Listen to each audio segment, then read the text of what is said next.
दोस्तों, जैसे कि आप सब जानते हैं कि जो देश का माहौल है, मैं हर बार यही कहता हूं कि आप सब जानते हैं, क्योंकि इतना लंबा वक्फा हो गया, इतना लंबा टाइम हो गया कि ये कॉमन हो गया।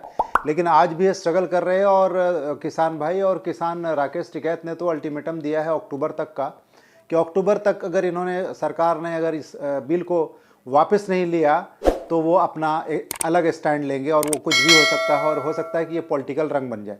क्योंकि अभी हाल में ही देखने को मिला कि राहुल गांधी और उसके बाद उनकी बहन प्रियंका गांधी, इन लोगों ने वहाँ पर जाके उनको सपोर्ट किया, क्योंकि एक युवा की मृत्यु हुई, वो भी पुलिस की गोली से, ऐसा उनके परिवार का कहना है। और जो वो आंदोलन के हिस्सा थे, एक्चुअली वो ऑस्ट्रेलिया में सेटल डाउन थे, पूरी तरह से सेटल थे वो युवा, और वो पंजाब से बिलोंग करते थे।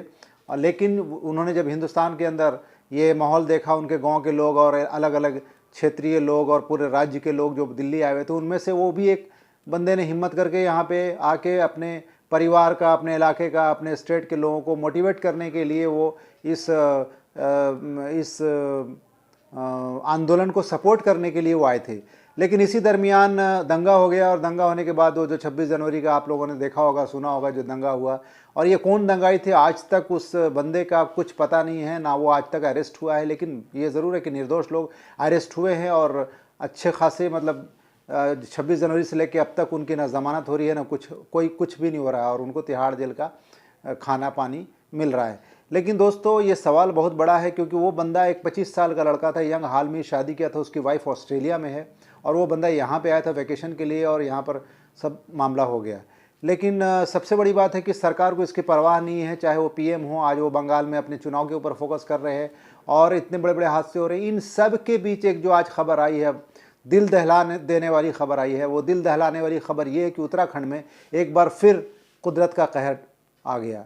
यानी एक ऐसा अचानक से बाढ़ आई, ऐसा फ्लड हुआ कि वहाँ पर पावर हाउस तक को, और कई एक बड़ा पुल था वहाँ पे, ब्रिज था उस रोड पे, उस नदी के ऊपर, उसको और कई सारे गांव को तबाह करता हुआ ये साइक्लोन, ये तूफ़ान कहें, ये बाढ़ कहें, मतलब बिन मौसम का बाढ़, और अगर ये आता है तो अक्सर उत्तराखंड में देखने को मिलता है दोस्तों। और आज यही हुआ, उसमें बहुत ज़्यादा लोगों की मौत हुई है, जो मतलब मलबे में दबे हुए हैं, अब वो ज़िंदा निकल रहे हैं, कुछ उसमें से मुर्दा भी निकलेंगे। लेकिन ये इतना शॉर्ट नोटिस में आया कि वहाँ के स्टेट गवर्नमेंट ने गांव के लोगों को इन्फॉर्म करने का भी उनको मोहलत नहीं मिला। मतलब इन्फॉर्म किया कब, जब ऑलरेडी बाढ़ आना शुरू हो गई। एक मतलब ख़तरनाक रुख ले लिया, और उसमें काफ़ी नुकसान हुआ उस राज्य का।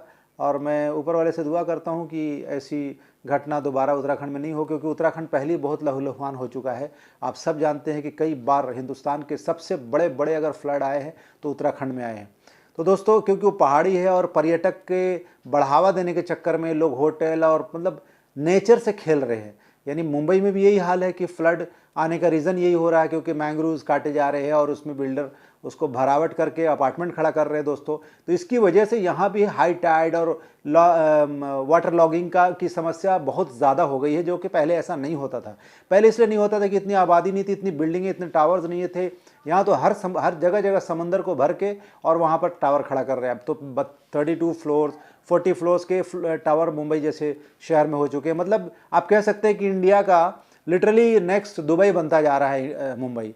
तो दोस्तों, ये कुदरत के कुछ चीज़ें हैं, उनसे खिलवाड़ नहीं करना चाहिए। और कुदरत की, जब आप कुदरत को चैलेंज करते हो तो आप प्रॉब्लम में आते हो। वही हुआ उत्तराखंड में भी, और वही हुआ है छोटे छोटे लहजे पे। मतलब इतना बड़ा नुकसान तो नहीं हुआ मुंबई में फ्लड के, हाँ हुआ था, तब हुआ था 26 जुलाई 2005 को एक जब फ्लड आया था, तो बहुत ज़्यादा नुकसान हुआ था मुंबई और मुंबई के आसपास के शहर में। लेकिन दोस्तों, कहने का मकसद ये कि आप कुदरत को चैलेंज मत करो दोस्तों। अगर आप ये सोच लोगे कि मैं ही भगवान हूँ, मैं ही अल्लाह हूँ, मैं ही सब कुछ हूँ, तो बड़ा मुश्किल हो जाएगा।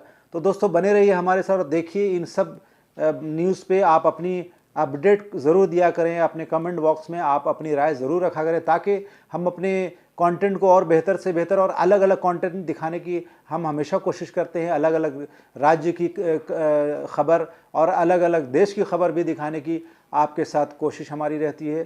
Thank you so much, take care. मित्रों, इस समय मैं तपोवन हूँ। इस समय बहुत खतरनाक, यहाँ से ऊपर से कोई तार टूटा हुआ है, जो इस समय इस नदी को क्या बोलते हैं, विष्णु धौरी गंगा जो है तबाही मचा रही है।